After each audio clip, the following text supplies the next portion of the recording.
Welcome back. आप देख रहे हैं हम तो पूछेंगे।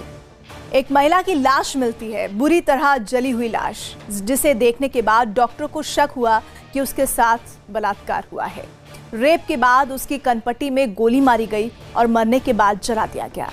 हम हैदराबाद की निर्भया के साथ हुई दर्दनाक वारदात को दोहरा नहीं रहे हैं। ये हुआ है बिहार के बक्सर में। जिस वक्त दिल्ली से पटना तक हैदराबाद की निर्भया के कातिलों को सजाए मौत दिलाने के लिए लोगों का गुस्सा सड़कों पर उबल रहा था, जब दिल्ली में गुस्साई महिलाएं नंगी तलवारें लेकर सड़कों पर उतर पड़ी थी, उसी वक्त बक्सर में एक महिला दरिंदगी की शिकार हो रही थी। ऐसे में सवाल उठता है, क्या फांसी की सजा भी ऐसे दानवों के लिए कम है?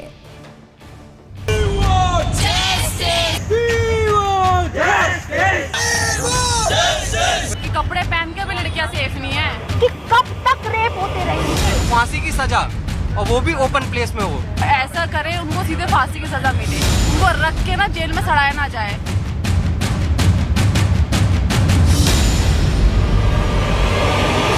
हैदराबाद की निर्भया के कातिलों को सजा दिलाने के लिए जलाई जा रही मोमबत्तियां अभी बुझी नहीं थी। मोमबत्तियों के साथ अब महिलाओं के हाथों में तलवारें नजर आ रही हैं। प्रतिरोध की तलवार, आक्रोश की तलवार, प्रतिशोध की तलवार और साहस की तलवार। तलवारें साबित कर रही हैं कि सिस्टम से महिलाओं का भरोसा टूटता जा रहा है।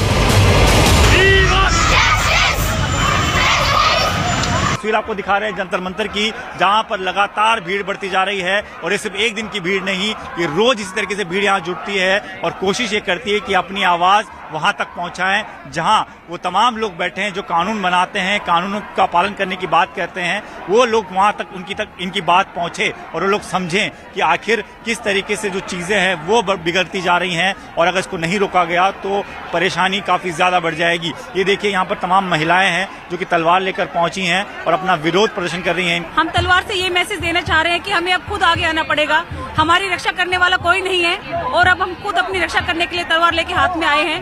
नहीं, कुछ नहीं कर रही है, क्योंकि ऐसा सारी औरतों को, सारी बहनों, माताओं को तलवार उठाने का वक्त आ गया है।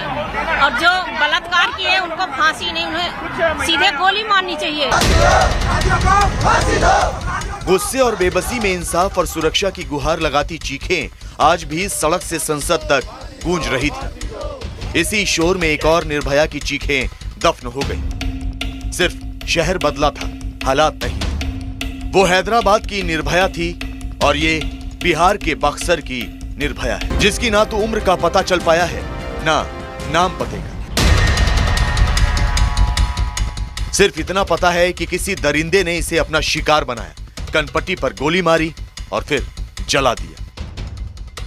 इसके बाएं साइड की कनपट्टी में एक गोली लगा हुआ है और उस एक कैविटी वो है, एक दाहिने साइड की कनपट्टी में एक कैविटी है। तो इससे स्पष्ट होता है कि गोली जो मारा गया है और गोली जो है बाहर निकल गया है। लड़की जला है, कमर से ऊपर पूरी तरह जला हुआ है और पहचान में कुछ नहीं आ रहा है। और नाम पता आसपास में सब पूछा गया, कहीं से कोई सुराग नहीं मिला है।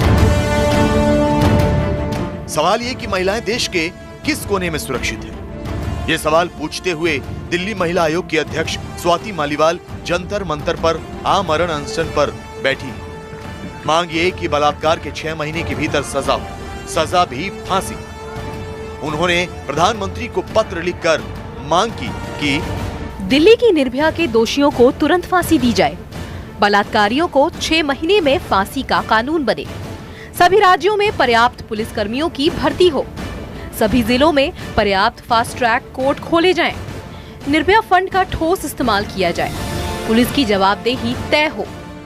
मैं आज से आमरण अनशन पे बैठ रही हूँ। मैं ये चाहती हूँ कि ये कानून लागू हो।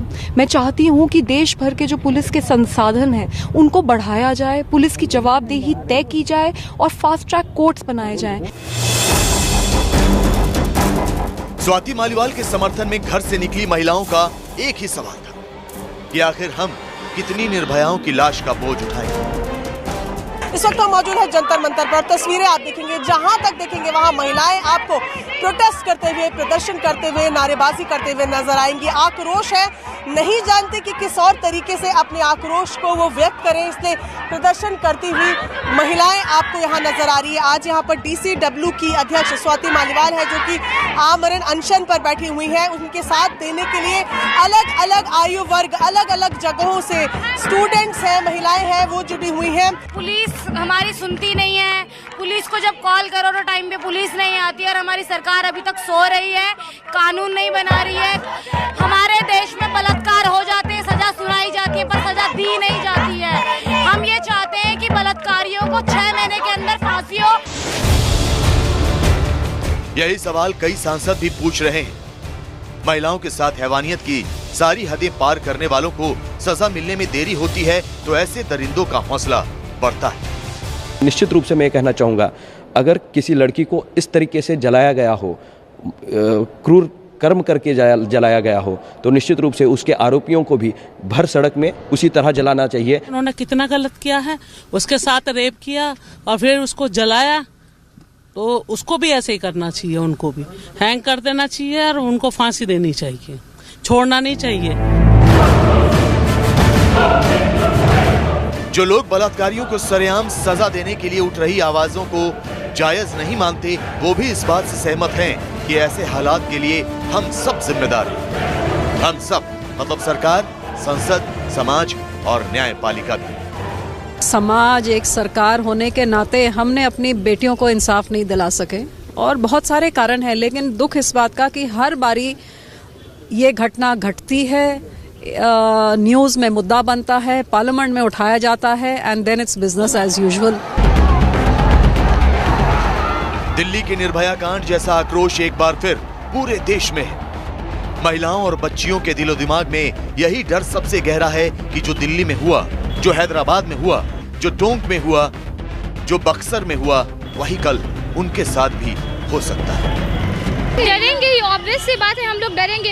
हर बार ऐसे केसेस आते हैं, ये हो रहा है, वो हो रहा है, रेप हो रहा है, लड़कियों के साथ बलात्कार हो रहे हैं। हर बार न्यूज़, स्टेटस, व्हाट्सएप, इंस्टाग्राम पूरा छाया रहता है, पर कभी आज तक कोई फैसला नहीं हुआ है। कभी तक ऐसा कोई लॉ भी नहीं बना है, सब गवर्नमेंट चुपचाप बैठी रहती है। यहाँ तक लॉस कुछ नहीं, यही अगर बाहर के देशों में होता है तो विद इन 24 आवर्स मतलब लिया जाए। महिलाओं के मन से यह डर निकालने के लिए जरूरी है कि उनको गिद्ध की तरह नोच नोच कर मारने के लिए घात लगाए बैठे अपराधियों के मन में पुलिस और कानून का डर पैदा हो। महिलाओं की सुरक्षा का मुद्दा सीधे सीधे खाकी वर्दी से जुड़ता है। पुलिस वालों पर महिलाओं का भरोसा नहीं बनता, इसलिए संकट की घड़ी में महिलाएं पहले अपने परिवार वालों को ही फोन करती हैं और बाद में पुलिस वालों से मदद लेने की सोचती हैं। हैदराबाद गैंग रेप और मर्डर पर उठ रहे आक्रोश के बीच आज 2 घटनाएं ऐसी हुई जिनमें से एक उम्मीद की किरण कही जा सकती है तो दूसरी स्याह अंधेरी।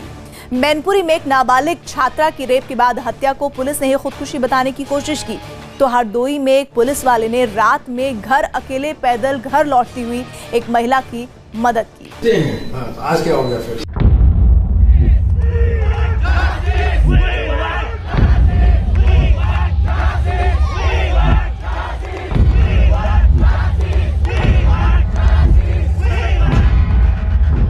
यूपी में एसपी आलोक प्रियदर्शी ने रात 11 बजे एक महिला को सड़क पर पैदल जाते देखा। वो होटल में नौकरी करके घर लौट रही थी। एसपी साहब ने उस महिला को लिया और वापस होटल पहुंचे। होटल मालिक की क्लास लगा दी गई, उसे तबीयत से लताड़ा।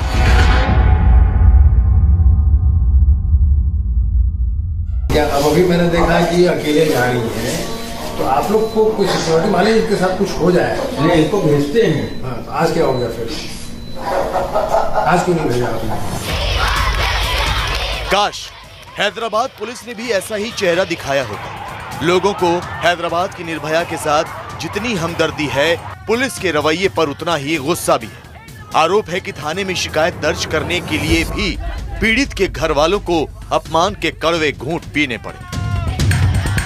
The police officers, in fact, insulted the family members by saying that your daughter must have eloped with somebody.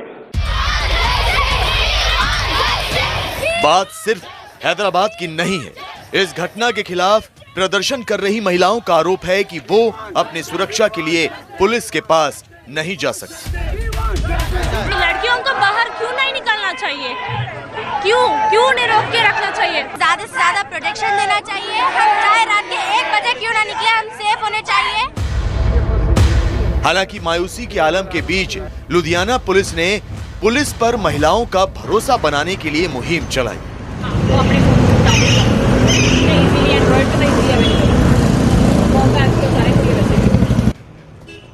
Hyderabad की वारदात के बाद न सिर्फ हेल्पलाइन शुरू की गई, बल्कि महिला पुलिस अफसरों को कॉलेज भेजकर छात्राओं को समझाया भी गया कि उनकी सुरक्षा के लिए पुलिस 2400 घंटे मौजूद है।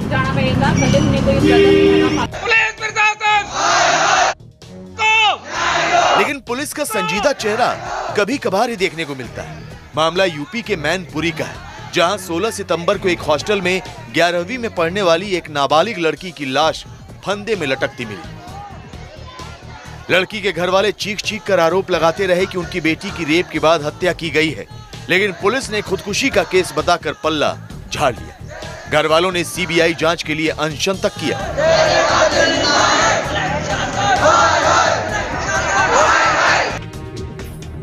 अब अचानक मैनपुरी में छात्रा की मौत की जांच के लिए यूपी सरकार ने एसआईटी बना दी, क्योंकि फॉरेंसिक जांच में साबित हो गया कि छात्रा के साथ रेप हुआ और उसकी हत्या की गई। ये रिपोर्ट भी 15 नवंबर को पुलिस के पास आ गई। शासन ने जो है एक एसआईटी का इस मामले में गठन किया है और 3 सदस्यीय एसआईटी है जो अपना काम करेगी। अभी तथ्यों को मैं जुटा रहा हूँ, पूरे प्रकरण को समझा जा रहा है, मौका मुआयना किया जा रहा है। उसके बाद आगे किस तरह से इसमें हम लोगों को कार्रवाई करनी है, इसका निर्णय लिया जाएगा। इस देश में ये आम राय है कि पुलिस पहले तो पीड़ित की सुनती नहीं, और सुनती भी है तो जांच के नाम पर ऐसे खेल करती है कि कातिलों को सजा मिलने के बजाय केस का ही कत्ल हो जाता है। ऐसे में अपराधियों में कानून का डर और महिलाओं में पुलिस के प्रति भरोसा पैदा करना दूर की कौड़ी है।